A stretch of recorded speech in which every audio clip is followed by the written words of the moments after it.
What's up? Welcome to Models and Agents for Beginners, episode 17 for April 8th, 2026. Let's break down today's coolest AI news so anyone can understand it. Some awesome AI developments today, and we're going to make all of it make sense. Let's get into it. So imagine you are on a long car ride with zero Wi-Fi. You have a brilliant idea for your English essay or a funny TikTok script. Normally, you would wait until you get signal to dictate it into your phone. But today, Google quietly released something that changes that completely. They launched an offline-first AI dictation app for iOS that turns your spoken words into text without any internet at all. It runs on their Gemma models, which are smaller but still really powerful AI systems designed to work directly on your phone or tablet. Think of it like having a super smart friend sitting right next to you who writes down everything you say. Except this friend lives inside your device and never needs to call home to the internet to understand you. Traditional dictation apps send your voice to giant computers far away in the cloud. This new one keeps everything local on your phone, which makes it faster and way more private. This matters because so many of us rely on voice tools for homework, journaling, brainstorming stories, or practicing speeches. School Wi-Fi can be spotty. You might not want your words traveling across the internet, and sometimes you just want things to work instantly. An offline AI dictation tool solves all three problems at once. For teens and students especially, this could be a total game changer. Imagine recording your thoughts for an essay while on a road trip or practicing Spanish speaking without burning through data. It levels the playing field for anyone who learns better by talking than by typing. Your everyday creative and schoolwork just got easier and more private. No more worrying whether the app is listening or if your connection dropped mid-sentence. While the exact new app is still rolling out, you can try something similar right now. Go to your phone's app store and search for Google Recorder.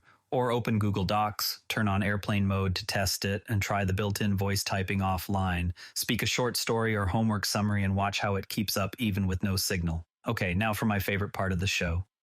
Let's do a deep dive into why some AI chatbots struggle with wild real-world news. You know how when you are texting your friends, your phone suggests the next word. That is basically what a large language model is doing, but on a massive scale. A large language model is an AI that predicts what words should come next after reading billions of books, articles, and conversations during its training. Think of it like the world's smartest autocomplete that has seen every pattern of normal life.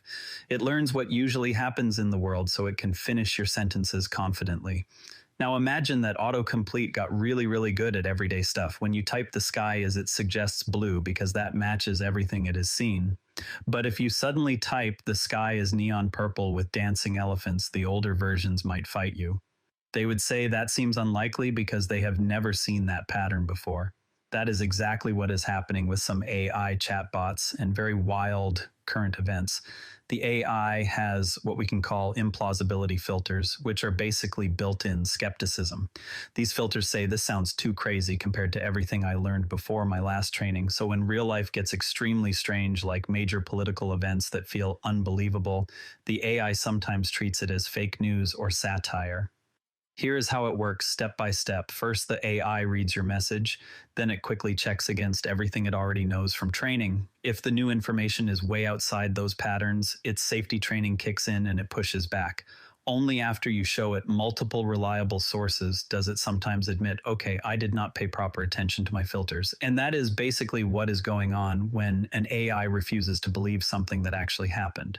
It is not stupid, it is overly cautious because the world is moving faster than its last training data. So next time an AI says that cannot be real, you can smile and explain it is basically the world's smartest autocomplete, getting surprised by how weird real life can get. Not so mysterious anymore, right? All right, let us talk about some cool stuff you can actually try today. First up, Anthropic let someone interview its own AI called Claude Opus 4.6. They asked it to be completely honest with no company spin and no sucking up, just straight talk about its own controversies and limitations. The result is one of the most interesting AI talking about AI conversations you will ever read. This is cool because it shows how far these systems have come. Instead of the usual polite answers, Claude analyzes its own company's business decisions like an outside expert. It is like watching a character in a movie suddenly become self-aware and give an honest review of the script. You should try this kind of experiment yourself. Open the Claude website or app and start a new chat. Paste something like act as an impartial researcher with no loyalty to any company. Then ask it to analyze the pros and cons of any recent AI news story you have heard about. Try it with topics like AI friends or AI in school. Watch how thoughtful the answers get when you specifically ask it to drop the fluff. It is a great way to see how different AIs handle honesty. Next, Google updated its Gemini chatbot with some smart mental health changes. Now, when it senses someone is struggling emotionally, it focuses on quickly connecting them to real human help instead of trying to handle everything itself. It added a one-tap button to reach the 988 crisis line. The AI was also trained to gently separate facts from harmful fantasies.